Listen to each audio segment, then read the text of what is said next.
ఇక పాకిస్తాన్ విషయంలో పంచసూత్రాలతో ఆ దేశాన్ని కట్టడి చేయాలనే ఉద్దేశాన్ని అయితే కేంద్రం ప్రకటించింది. ఒక్కొక్కటిగా మనం డిస్కషన్ చేద్దాం.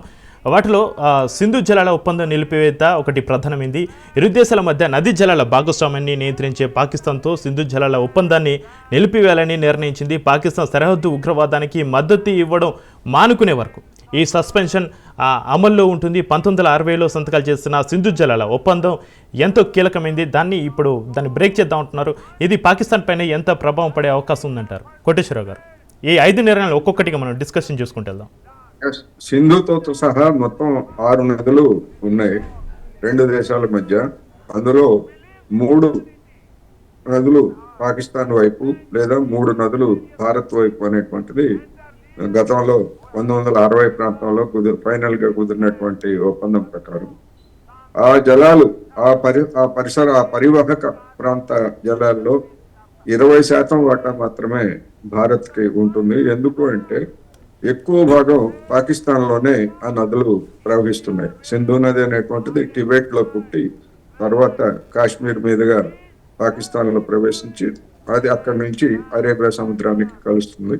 ఆ అరేబియా సముద్రానికి కలిసే మధ్యలో జీలం, చీనాబ్, రావి, పియాస్, సట్లెజ్ ఈ నదులన్నీ కూడా దానిలో విలీనమవుతాయి.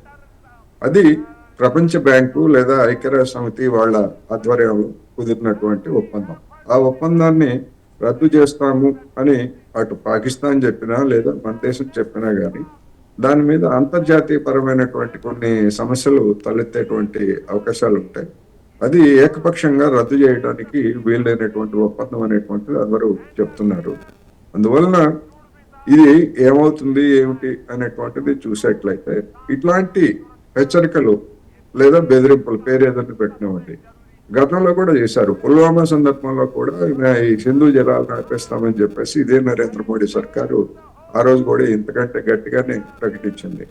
కానీ తర్వాత దాని గురించి ఏం చేశారు ఏమిటంటే సమాధానం మనకు ఎక్కడ దొరకదు, ఎవరు మాట్లాడరు దాని గురించి. అందువలన కొన్ని అంతర్జాతీయ ఒప్పందాలకి కట్టుబడి ఉండాల్సి వస్తుంది. ఒకవేళ వాటిని ఉల్లంఘించేట్లయితే భారతదేశం దాని మీద వచ్చేటువంటి పర్యవసానాలని ఎదుర్కోవడానికి కూడా సిద్ధంగా ఉండాలనేది మనం గమనించాలి. ఇవన్నీ కూడా చూసినప్పుడు ఏం జరుగుతుంది, అందుకనే పాకిస్తాన్ వాళ్ళు తాపీగా వాళ్ళు స్పందించారు. దాని గురించి మేము తేల్చుకోవాల్సిన దగ్గర తేల్చుకుంటాము, ఇది ఏకపక్షంగా జరిగే కుదరదు, ఏకపక్షంగా ఉపసంహరణ కుదరదు అనేటువంటిది వాళ్ళు చెప్పారు. అయితే పాకిస్తాన్ లో ఈ సింధు పరివాహక ప్రాంతం లేదా ఇతర నదులతోటి గణనీయమైనటువంటి ప్రాంతంలో దాదాపు 30-35 లక్షల ఎకరాల మేరకు అక్కడ సాగవుతుంది. అదేమి పాకిస్తాన్ ఎకానమీతో పోలిస్తే అదేమి చిన్నదేమి కాదు. అందువలన అయితే ఒకటి మాత్రం స్పష్టం, మొత్తంగా నీటిని మొత్తాన్ని భారతదేశం దిగువకి పోనివ్వకుండా కట్టడి చేయటం అనేటువంటిది ఫిజికల్ గా సాధ్యమయ్యేటువంటిది కాదు. వరదలు వచ్చినప్పుడు మనం చూస్తున్నాం కృష్ణా నది మీద ఆల్మట్టి లేదా పై ఎగువన ఉన్నటువంటి మహారాష్ట్రలో ఒకవేళ వాళ్ళకు వచ్చినటువంటి వర్షాన్ని వాళ్ళ ప్రాజెక్టులు నిండిన తర్వాత అనివార్యంగా కిందికి వదలాలి తప్ప మేము నిలుపుకుంటామంటే ఆ ఆనకట్టలు బద్దలైపోతాయి. అదే పరిస్థితి భారతదేశానికి కూడా సింధు పరివాహక ప్రాంతాల్లో ఉన్నటువంటి నదుల మీద ఇప్పుడున్నటువంటి ఆనకట్టలు నిండిపోయిన తర్వాత అనివార్యంగా కిందికి వదలటం తప్ప మరొక వాస్తవం కూడా ఉండదు. అందుకని ఏం చేస్తారు ఏమిటి ఎట్లా చేస్తారు అనేటువంటిది మనం చూడాల్సిందనేది నాకు. అయితే కోటేశ్వరరావు గారు, మీరు చెప్పినట్టు 1960లో సంతకాలు చేసిన సింధు జలాల ఒప్పందంలో నేపథ్యంలో జీలం, చినాబ్లపై పాకిస్తాన్ హక్కులు అయితే దక్కినాయి. ఇప్పుడు సడన్గా జీలం, చినాబ్ నదుల నుంచి అక్కడ ఆ ఒప్పందం రద్దు అయితే ఆ నదుల నుంచి వాళ్ళకు వచ్చే నీరు లేకపోయినైతే అక్కడ పరిస్థితి ఏ విధంగా ఉండే అవకాశం ఉందంటారు? జీలం, చినాబ్ కోల్పోయినట్టే కదా పాకిస్తాన్ పరిస్థితి. అంటే అది ఆ పరివాహక ప్రాంతంలో ఎగువ నుంచి వచ్చేటువంటి నీటిని ఒకవేళ భారత్ ఆపగలిగినప్పటికీ దిగువ ప్రాంతంలో కూడా నీరు వస్తుంది కదా. ఇప్పుడు ఆల్మట్టి పైన లేదా మహారాష్ట్రలో కృష్ణా నదికి వరదలు వస్తాయి. అదే సందర్భంలో దిగువన ఉన్నటువంటి ఆంధ్రప్రదేశ్ లేదా తెలంగాణ ప్రాంతంలో కూడా కృష్ణా నదిలో చేరేటువంటి నీరు ఉంటుంది. అందుకని అట్లాగే అక్కడ కూడా ఆ విధమైనటువంటి నీరు ఆ నదుల్లో, సింధు నదిలో ఇవన్నీ కూడా ఉంటాయి. కానీ ఏదో మొత్తంగా ఇక మనం బిగేయగానే ట్యాప్ కట్టేయగానే మొత్తం ప్రతి చొక్క ఆగిపోతుందని అనుకుంటే అది పొరపాటు. అటువంటి పరిస్థితి ఉండదు. ఏ దేశానికి కానీ ఏ రాష్ట్రానికి కానీ అలాంటి పరిస్థితి ఉండదు. ఓకే. డెఫినెట్ గా ఎఫెక్ట్ అవుతుంది.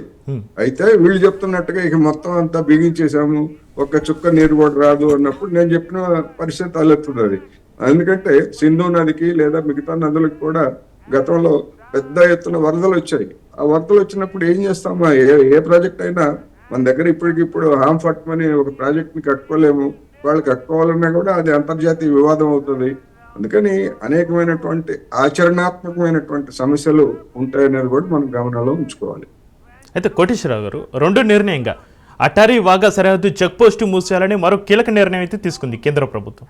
ఈ నిర్ణయంతో అన్ని సరిహద్దు కదలికలను మూసివేసినట్టు అవుతుంది కదా? అవుతుంది. ఇప్పుడు దానివల్ల వచ్చేటువంటి ప్రయోజనం ఎంత అనేటువంటిది, ఎందుకంటే అటారీ వాగా సరిహద్దు అనేటువంటిది నేను కూడా ఫిజికల్ గా వెళ్ళి చూశాను. ఓకే.